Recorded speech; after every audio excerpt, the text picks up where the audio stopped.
Hey, it's Joe Lines from the-automator, and I put together this document to help people kind of learn, by subject matter, what they want to do. Also, I wanted to clarify it's on my website. You can see the URL up here on the top of the screen where you want to go. And when you go there, it's actually behind basically a squeeze page. You got to sign up to be a user, which means I get your email address. I'm going to add that to the newsletter alerts that we send out, but that's all I'm doing with it, right? I'm not hacking it and using it for any nefarious purposes. So, if you want this document, sign up. Now, a lot of the resources I'm going to tell you right now, like all of these in this column here, these are just pages on my site, so you can navigate to them without having this document. But let's start walking through the document. So at the beginning here, we have 4 courses, and of course, these I'm getting paid for, right? And you buy them, but I want to encourage you to check them out and, go through them because they give you step by step, a direction where to go, what to study. The lectures are usually, 1 to 5 minutes, depending on the course and, the topic. But they're very well laid out, give you a nice, clean direction path to try to learn AutoHotkey, right? The text expansion, the HotStrings, that's, to me, the lowest hanging fruit for everybody, right? If you're not using them, you should use them. Start now. Even if you don't take the course, start now. Right, the intro to AutoHotkey just gives you good fundamentals. If you've been using AutoHotkey for like 6 months, you probably don't need that one. But I've had a lot of people go through it and say they still learn stuff, right? So the intermediate course, we get into a lot of more advanced things, and controls is one of them. I have over 40 videos on using controls. Intro to GUIs, that's where Isaiah, my employee, went through. Him and I helped outline it and build the quizzes and stuff. But he led this great course. The quality is amazing, and just goes through and shows how easy it is to create GUIs with AutoHotkey. It really is so easy. So these are the 4 courses. Each of these have a coupon code, so if you click them, you'll get a good discount. And honestly, you get a discounted price, and we actually get 97% of the money instead of like half or a quarter of the money if you just buy it straight from Udemy. So please just either go to my website or click these links here, and you'll get a discount, and we get more of the money. So all right, let's get into the fun stuff. So what I did in this document was I created it by topic. So each one of these things, like I said, these are pages, because all these things I have specific pages on the Automator, and then there are a lot of other stuff, right? So this first one, AHK Studio, if you're not using it, I highly, highly recommend it. It's a great way to level up. At least use something over Notepad, right? AHK Studio is built. It's actually written in AutoHotkey for AutoHotkey, and it's a great tool to level you up. It takes a little bit of time to learn it. So here's where you can download it. I have 60 videos. Like if you go here, and let's see if I can click the link here. Come on. Just so you get an idea, I'm not going to go to each one of these, but I do want to give you an idea of what's on these pages. So here is a link in the page, and here I have, here are 41 tutorials, right? Honestly, each one of these are videos walking through it, and then I have a couple other here. Now in YouTube, I have over 60 videos where I basically am using AutoHotkey to some degree. It's related to it. So this is a link to the playlist that you can see in YouTube. Here is the webinar that MakeStreet's actually led on AHK Studio, and if you have any doubt of like, hey, could I level up my programming if I use a better editor, watch this webinar. It's crazy the stuff he does and makes it so easy, and you can see how fast he gets, right? And it's because you have a great tool, right? So start off having a great tool. And here are the forum and GitHub links. So each one of these topics, right, going across, it's a given topic. So if you're not using Studio site, I used it for years. I still have it installed. It's right here, right next to Studio. I still use it for a lot of things. It's just a little different than AHK Studio, but Site is a great, solid editor. You can download it here. I have 19 videos on my page on Site for AutoHotkey on how to customize it and tailor it to your needs. We actually led a webinar walking through how to set it up, install it, use it. And here are the forum and GitHub pages. The forum has a lot of great links of other plugins that have been created, and when you have problems with it, which is rare, but some people do have problems with it. The Webservice API. APIs are amazing. So think of it as you can connect to services that companies have their servers out there that you can ping and basically query and extract data from, usually in XML or JSON. I got a lot of resources for that. I actually have an API syntax writer for AutoHotkey, so it'll help you write your AutoHotkey syntax. It gives you lots of the the headers and the default templates for different types of COM objects. So there's a 31 videos I have on YouTube, and then this Intro to APIs webinar was really, really good. I think it's a must if you want to get into APIs. Check that out, because we start off explaining the differences between web scraping and API calls, and there's a huge difference. It's kind of hard to explain, because web scraping is a form of an API call. When your browser queries a web page, that's an API call also. And so we talk through the differences, and when you want to pick one over the other. Sometimes APIs are the right choice, and sometimes it's the browser. It just depends what you're doing, and so we talk a lot about that. This next one, Automate My Task. This is the program I felt I had to create, not because I wanted to, but because there was no real tool. The find text function that someone had written, it's really cool that it'll find something, but you couldn't interact with it.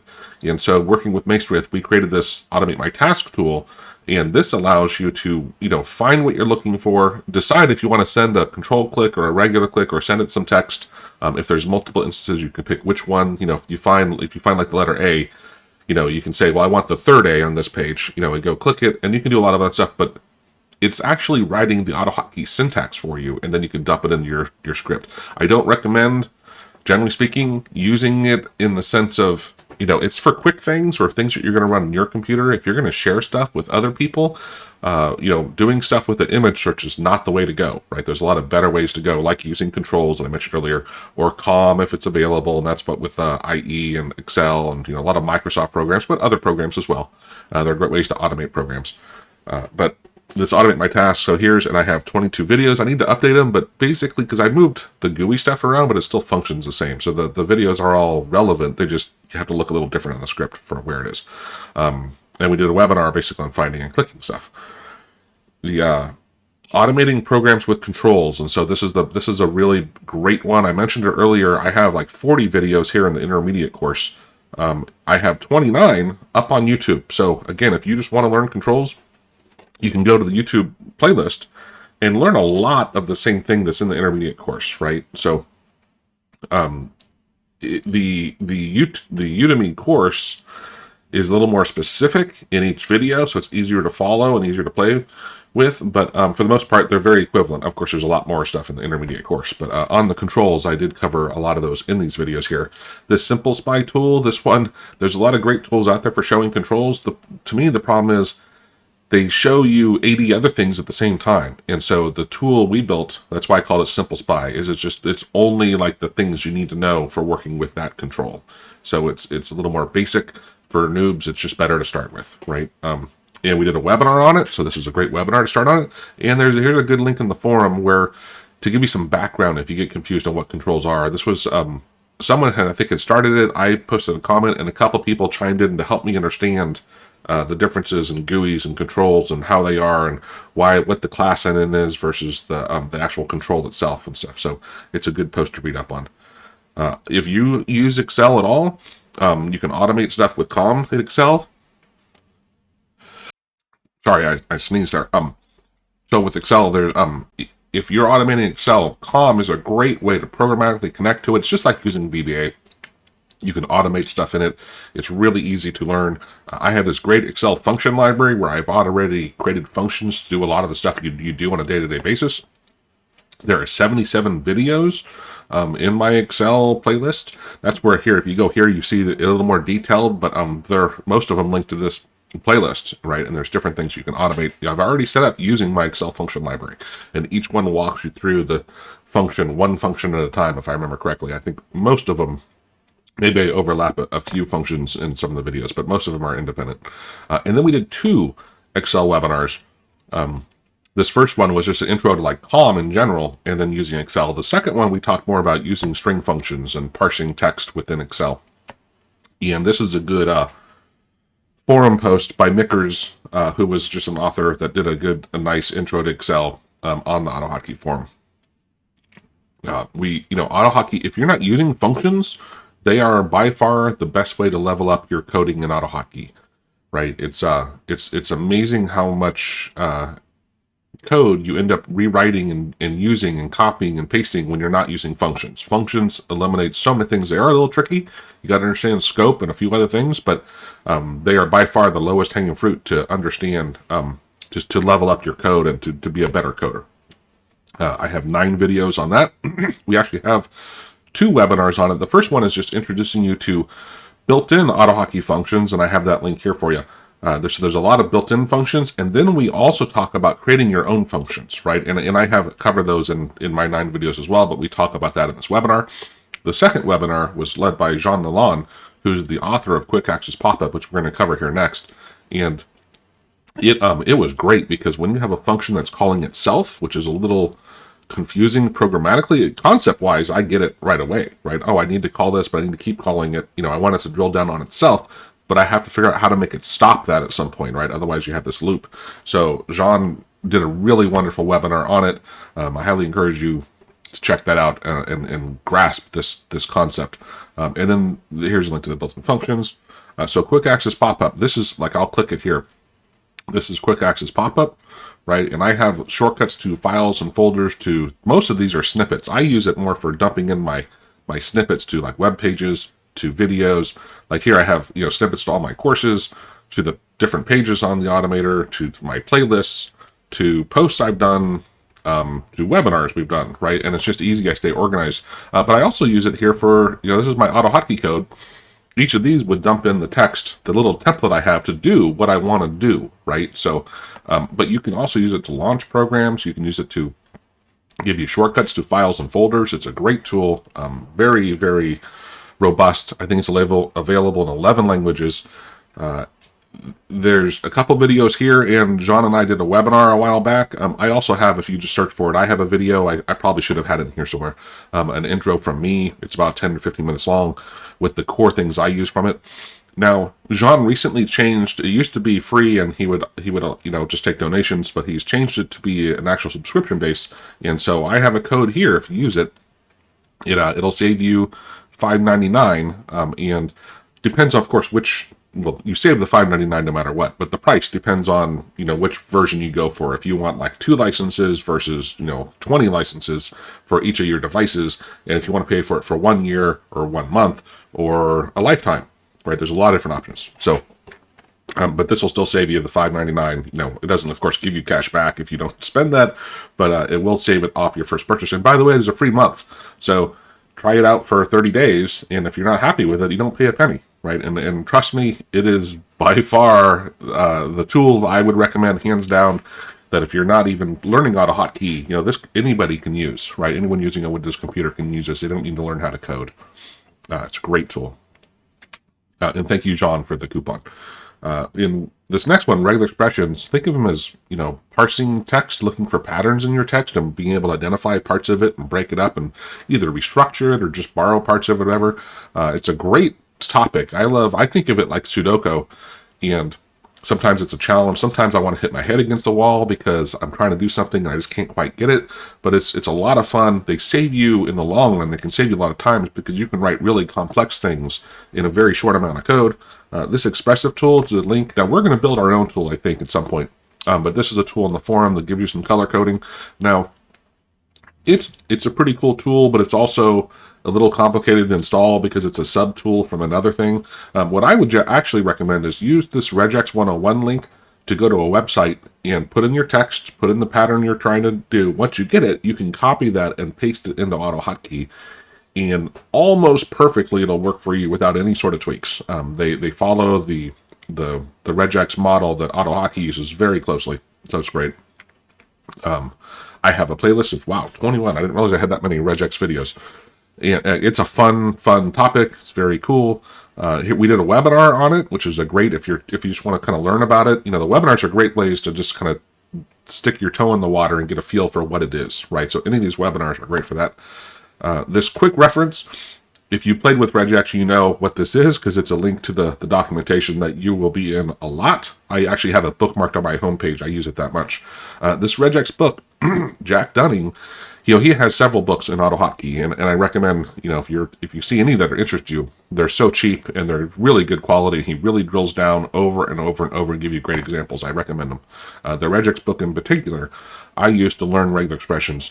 I worked through the whole thing and it really helped me grasp the difference between like regex match and regex replace, and when to use one over the other, and how you have to use them differently, because they actually work very differently. And in this tutorial, this is one on the forum that works you through some stuff. So, but regex is a really fun topic. At some point, maybe we'll create a Udemy course on it, because it's great. The thing is, there's a lot of regex courses out there, and you don't have to regex. It's kind of like, HTML or the DOM. It's not necessarily unique to AutoHotkey. So you could go study other courses in regex and learn, and then very easily generally adapt it to AutoHotkey's version of regex. And then web scraping, these last two here, there's web scraping, of course, with IE versus Chrome. Now, most of you are going to be like, well, why in the world would I do something with IE over Chrome, right? Because if I can automate Chrome, why would I do something with IE? Well, automating stuff with IE, because IE, I'm talking like version 11, not Edge. It has a COM backbone to it, and so you can programmatically do basically whatever you want with IE, and it's really easy. And Ian, by the way, I have a syntax writer, right? This will help write your code for you for doing web scraping. There's also this great IWB2 learner tool that I adapted, Maestri and I tweaked it, so we add a couple other things that wasn't in the normal one. This is our version of it. And then I have 68 videos on web scraping. You do have to learn the DOM, the document object model, which is, it's overall a simple concept. It's a map to your web page. However, learning it is like, wow, you can take years learning it. But learning the basics and the foundation, and that's where this Jethro post is a great one to go study that, because he kind of outlined some of that, and I read and reread this post from Jethro over and over and over, and it really helped. We did do our own in the intro to web scraping webinar. So we did a webinar, and we basically, worked through how to connect with different elements in your page. And there's several different ways. And so it's a great one to make sure if you're starting to learn web scraping. God, I wish I had this resource when I was learning it, because it would have saved me hours upon hours. So there, and Mickers has a great tutorial on it as well. Now with Chrome, the reason why, it's difficult in Chrome is Chrome, unfortunately, when you go to automate it, you're coming in through the debug mode, and then you have to generally use JavaScript instead of AutoHotkey to automate, to loop over the elements, to find things, and sometimes it's just really a lot more complicated. So even though it's great that we can automate Chrome, I thank you, Geek Dude, for creating this class, it's the nature of the beast, just a little more complicated. So you can get the Chrome class I mentioned from Geek Dude here at either GitHub or on the forum. All right, so let's move down a little bit more.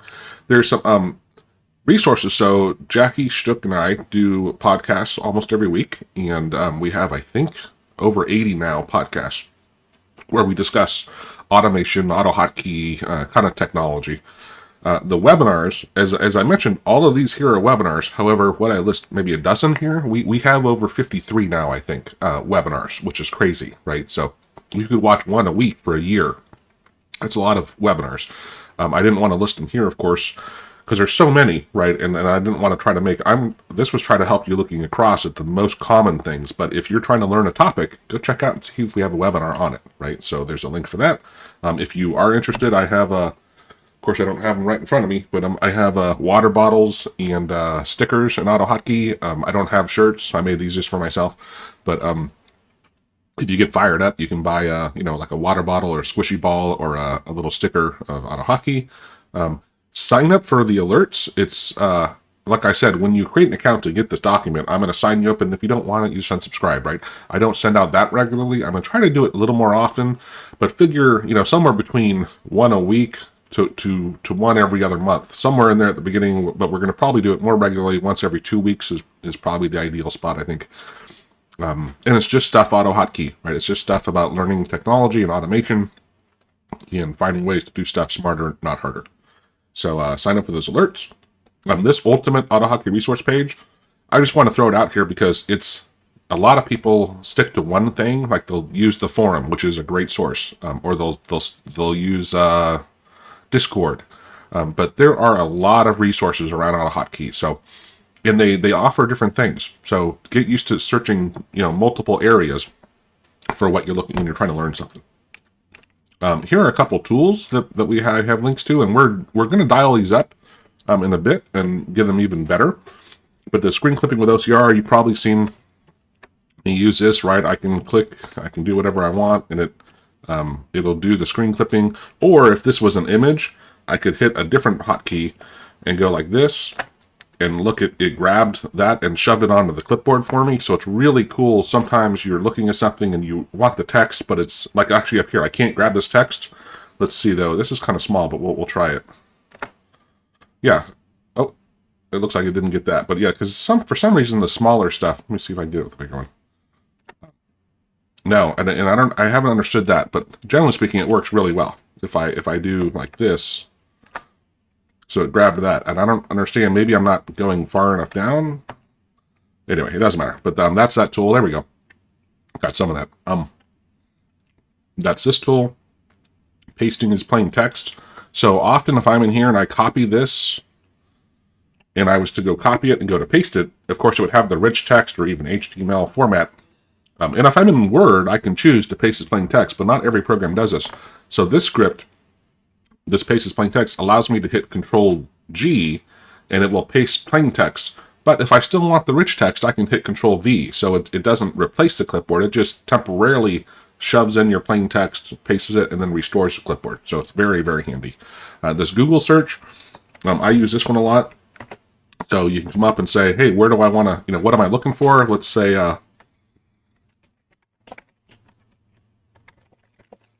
web scraping with AutoHotkey. Where do I want to search? Yeah, we'll search this one, and we'll do this one. Now, this wrap search with double quotes, that's going to take this and put it in double quotes if I have it selected. I'm going to go ahead and hit search. Oh, of course, it loaded on the other page where my browser is. But it just ran that search across all those sites for me, right? And so often, I'm not too sure exactly where to look for something, and I hated retyping that search. The nice thing about this is, of course, it uses Google, right, where it says, hey, what's the site? This is the site, and then what's my query? And it runs it across whichever ones you had selected, right? So it's a great, easy way. Hey, who's this guy? Right here. Anyway, it's a great, easy way to automate your search, and you don't have to do them individually. The start menu clock, that's this right here. This is my start menu, right? And I can click it. You can see it's a start menu, but it's just a clock. And I'm like, why take up so much of your space in your system tray with the clock and calendar? Look how little this is. And I gain up a lot more space on my taskbar. So that's that one. By the way, it was called like the XP start menu clock. That's how long I've been using this script. The spell check. Now, this is just one off the forum, but just a reminder, right? You can have a spell check with like 4,000 words running all the time.